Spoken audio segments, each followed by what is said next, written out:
नमस्कार मित्रांनो, आपल्याला अनेकदा वाटतं आपण खूप प्रामाणिकपणे काम करतो, पण काही लोक काम केल्याचं फक्त नाटक करतात, काम चुकारपणा करतात आणि अप्रामाणिक वागतात। मात्र आपल्याला प्रामाणिकपणे कष्ट करून जे फळ मिळतं तेवढंच, त्यात काही चूक नाही। पण कधी-कधी आपल्याला वाटतं प्रामाणिक कामापेक्षा अधिक मोबदला अप्रामाणिक आणि धूर्त लोकांना मिळतो, असं आपल्याला वाटतं, बरोबर ना? प्रामाणिकपणाला किंमत नसते असं आपल्याला वाटतंच, पण तसं अजिबात नाही। कालाय तस्मै नमः असं उगीच नाही म्हटलं जात। योग्य वेळ येताच प्रामाणिकपणे काम करणाऱ्याला त्याचं योग्य इनाम मिळतं, तर अप्रामाणिक आळशी कामचुकार व्यक्तींना शिक्षा। हेच सांगणारी कथा आज तुमच्यासमोर मांडत आहे। असापूर नावाचं एक मोठं राज्य होतं। तिथला राजा आपल्या प्रजेवर खूप प्रेम करायचा, गोरगरिबांना अडल्या नडलेल्यांना मदत करायचा।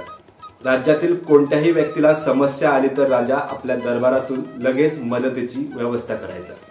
राज्यात व्यापारी वर्ग तर खूपच खुशाल होता। प्रत्येकाला कसं आनंदी ठेवता येईल आणि लोकांची कमाई वाढेल, राज्याची तिजोरी सदैव भरलेली राहील याकडे राजाचं लक्ष असायचं। राजाच्या दरबारात 3 महामंत्री होते, विक्रम, अक्रम आणि चक्रम। एके दिवशी राजाला शंका आली की या 3 महामंत्र्यापैकी कुणीतरी बेईमानी करत आहे। राज्याच्या तिजोरीवर त्याचा परिणामही दिसत होता। राजाने आपल्या प्रधानाला बोलवून घेतलं, या विषयावर सल्लामसलत केली। प्रधानाने दिलेली युक्ती राजाला खूप आवडली। राजा म्हणाला, प्रधानजी, आपण तर फारच योग्य सल्ला दिला। त्यानंतर राजाने दरबार बोलवला। विक्रम, अक्रम आणि चक्रम 3 महामंत्रीही हजर होते। राजा म्हणाला, महामंत्रीगण, पुढील 1 आठवडा आपल्या राज्यात गोरगरिबांची सेवा व्हावी यासाठी महायज्ञ केला जाईल। आठवडाभर जे जे दिव्यांग आहेत, दुबळे आहेत, वृद्ध लोक आहेत त्यांना फळं आणि इतर साहित्य देऊन मदत करायचा सल्ला आम्हाला राजगुरूंनी दिला आहे। यावर महामंत्री विक्रम म्हणाले, महाराज, ही तर खूपच चांगली गोष्ट आहे। महामंत्री अक्रम म्हणाला, हो महाराज, यामुळे आपल्याला गोरगरिबांचा आशीर्वादही मिळेल। महामंत्री चक्रम लगेच म्हणाला, महाराज, यासाठी मी लगेच सर्व नोकरांना फळं आणि इतर साहित्य आणायचा आदेश देतो। राजा म्हणाला, महामंत्रीजी, हे पुण्यकर्म नोकर वर्गाकडून करून काही उपयोग नाही। तर राजगुरूंनी सांगितल्याप्रमाणे राज्याचे 3 महामंत्री स्वतः आपल्या राज्यातील बागायतीत जाऊन तेथील वेगवेगळी फळं मोठ्या पेटाऱ्यात एकत्र करतील। तिघांचेही पेटारे भरल्यावर ते 3 पेटारे न्यायला शिपायांसह प्रधानमंत्री स्वतः जातीने हजर राहतील। महामंत्री बोलले, ठीक आहे महाराज, हे शुभ कार्य कोणत्या दिवशी करायचं? राजा म्हणाला, उद्या सकाळीच।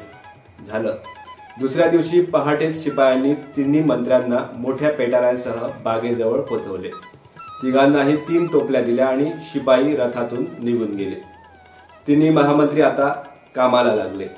विक्रमने बागेत फिरून चांगली चांगली पिकलेली फळं वेचायला सुरुवात केली।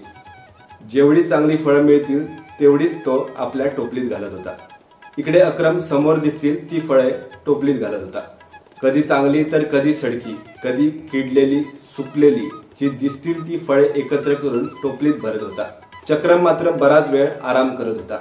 संध्याकाळपर्यंत मस्त झोप काढून त्याने समोर दिसतील ते दगड धोंडे, सडकी पडकी फळं भरून पटापट आपला पेटारा भरून टाकला।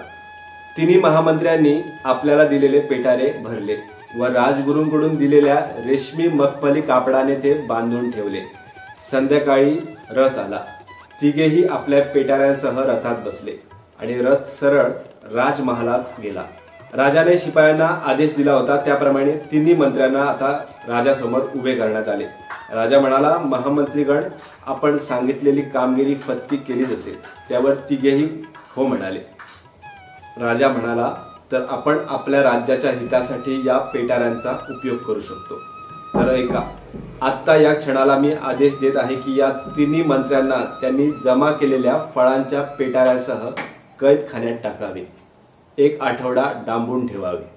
या आठवड्याच्या कालावधीत त्यांनी स्वतः आणलेल्या फळांचा आहार घ्यावा, त्यांना इतर कोणताही अन्नपदार्थ देऊ नये।